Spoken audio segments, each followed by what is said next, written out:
Hey guys, and welcome back to this channel. In this video I'll be showing you guys how you can group and merge videos on CapCut PC.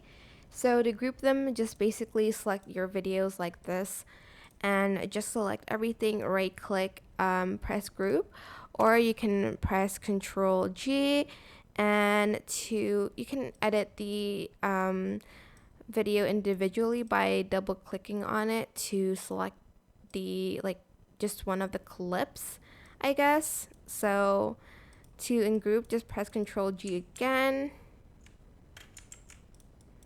Okay, I don't know why it won't in group, but you can just in group. Oh, Control Shift G to in group, and then Control G to group again.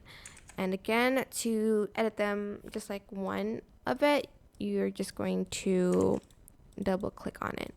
Okay, now to merge them, it's quite simple actually. You can merge them with audio as well. You can simply select everything, right click, and select create compound clip to make it as one whole clip, but you cannot edit the clips one by one like before. But that is basically it. Super simple. I hope this tutorial was helpful for you guys.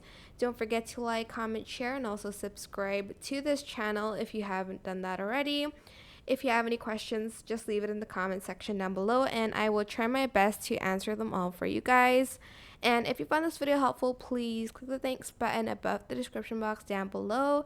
Thank you so much for watching. Bye!